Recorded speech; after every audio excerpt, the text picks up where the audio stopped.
Assalamualaikum warahmatullahi wabarakatuh.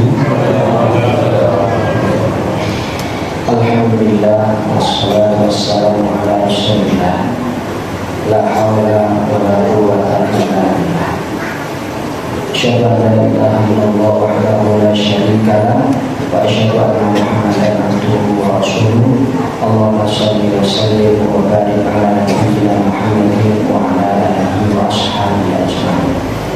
Rabbi shrah li sadri wa yassir li amri wahlul 'uqdatam min lisani yafqahu qawli.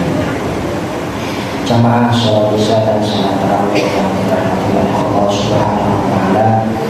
Marilah kita senantiasa memanjatkan rasa syukur kita kepada Allah Subhanahu wa taala atas segala yang Allah limpahkan kepada kita semuanya. Semoga kita senantiasa menjadi manusia yang istiqomah, yang terus menjaga kualitas diri kita, menjauhkan diri kita dari hal-hal yang berpotensi untuk hal yang negatif, dan dalam hal ini adalah kita semuanya menjadi orang-orang yang bertakwa, karena di bulan puasa ini tujuan kita adalah mendapatkan derajat ketakwaan, yaitu kita senantiasa berusaha semaksimal mungkin melaksanakan apa yang diperintahkan oleh Allah dan berusaha semaksimal mungkin menjauhi apa yang dilarang oleh Allah Subhanahu wa taala. Salawat serta salam semoga selalu tercurahkan kepada junjungan kita Nabi Muhammad sallallahu alaihi wasallam.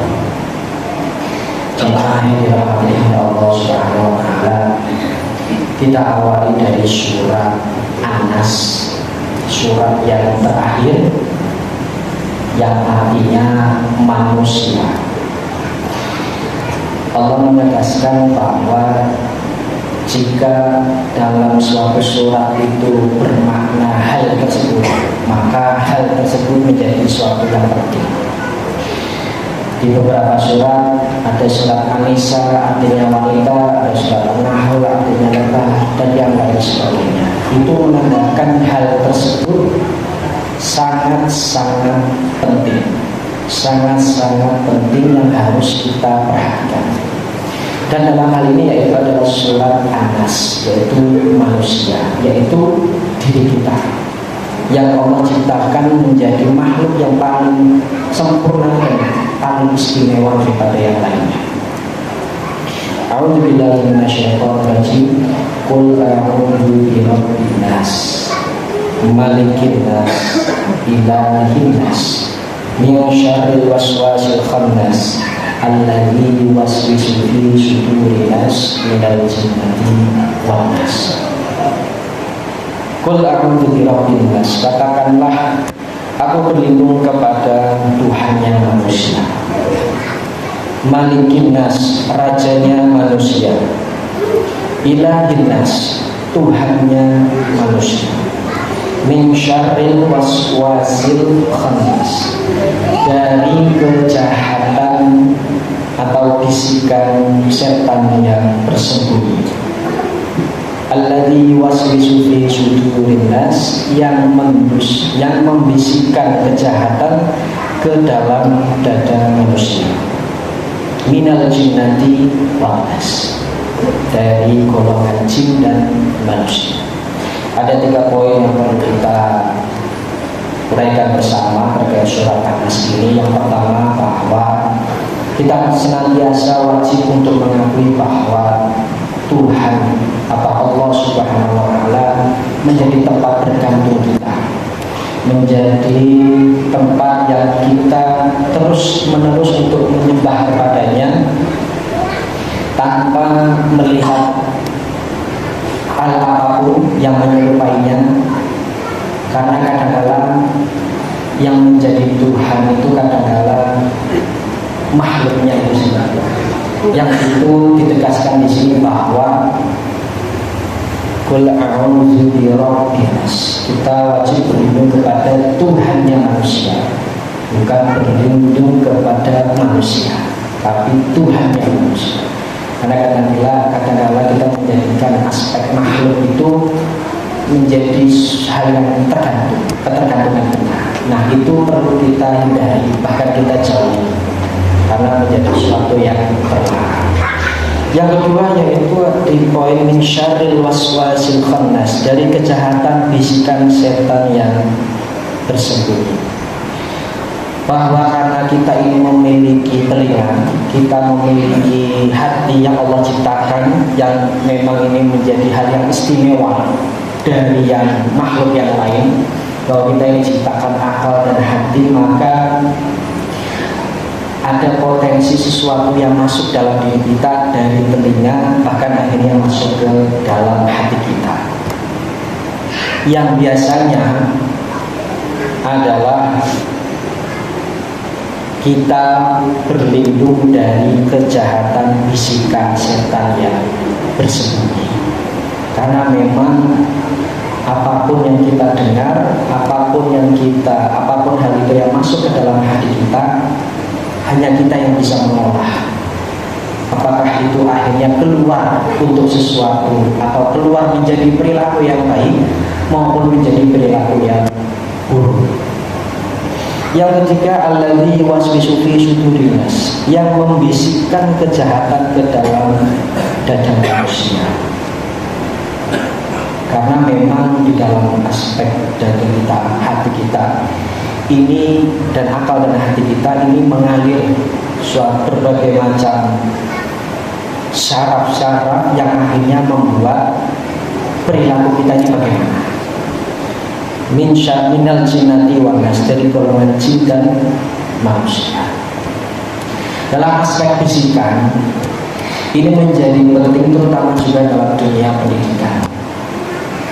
Dalam dunia psikologi pendidikan itu ada istilahnya afirmasi positif.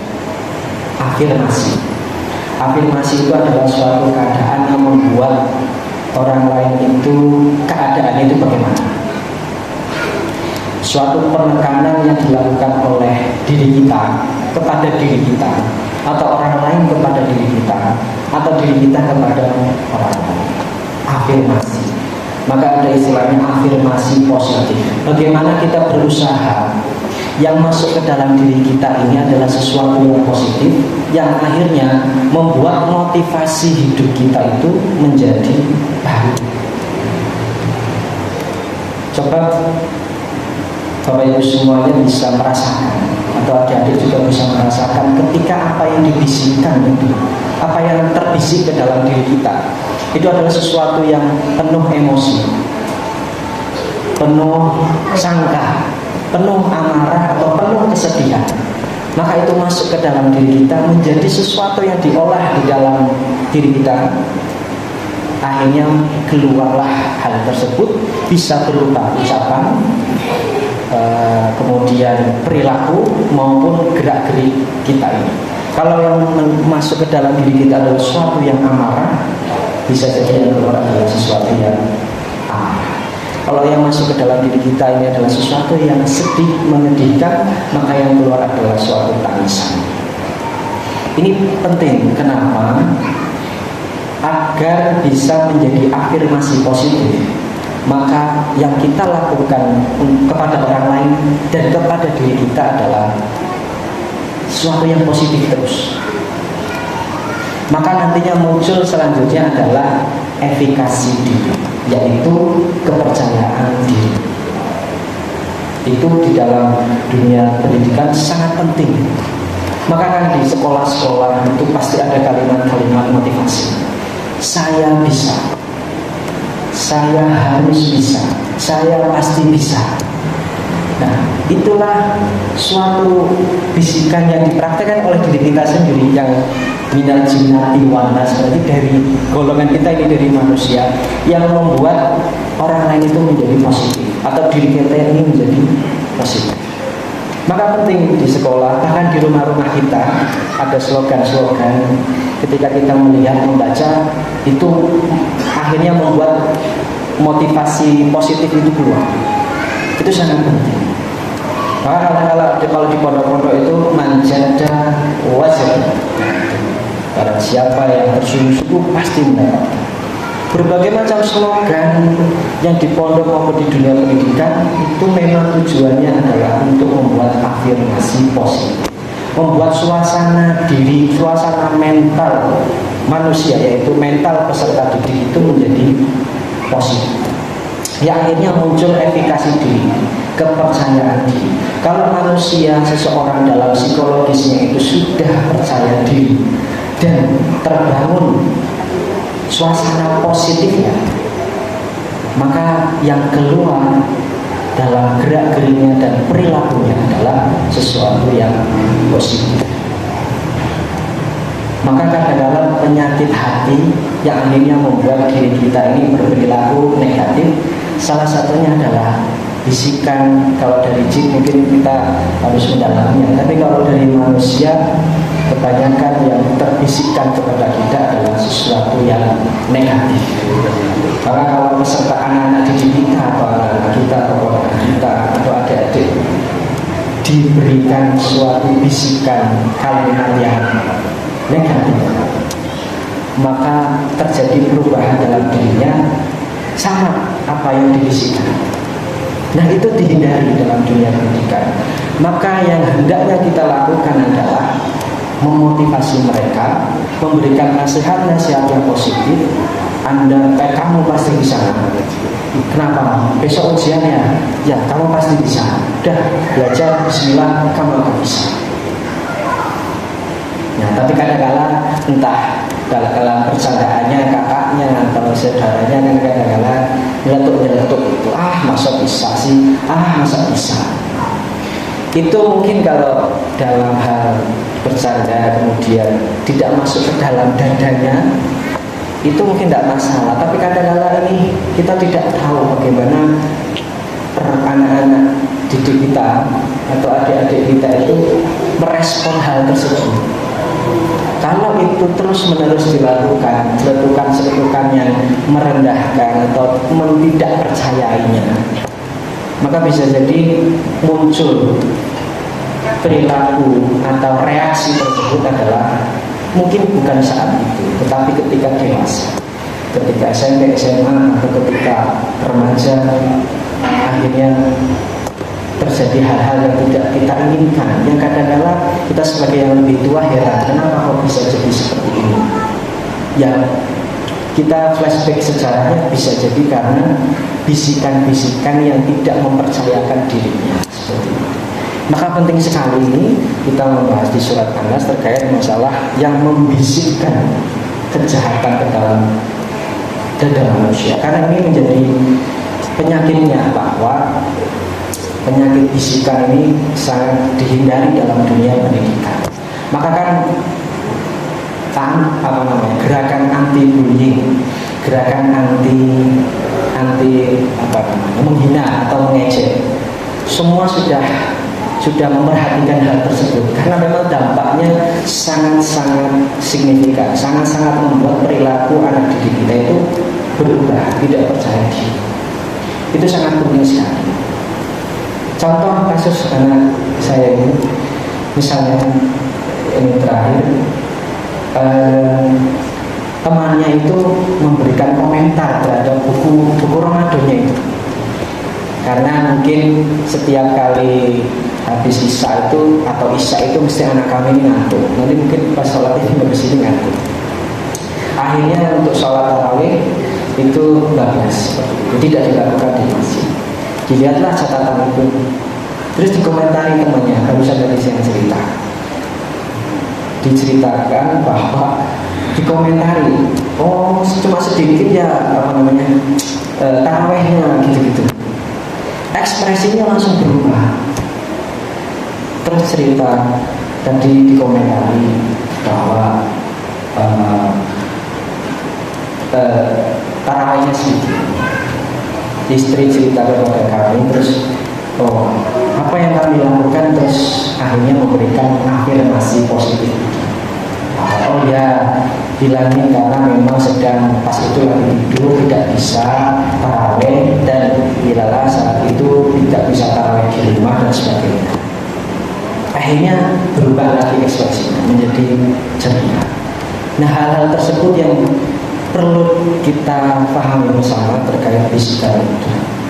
Ini yang di dalam dunia pendidikan sangat kita perhatikan sekali.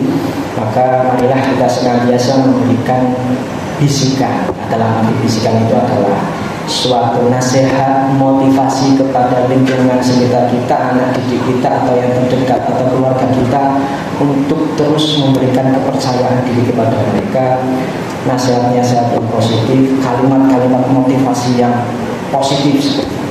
Maka niscaya kebahagiaan, motivasi hidupnya akan bisa bangkit dan istiqomah, dan semoga bisa membuat perilakunya terus menjadi positif seperti itu. Itulah yang kita inginkan bersama. Kurang lebihnya mohon maaf. Wassalamualaikum warahmatullahi wabarakatuh.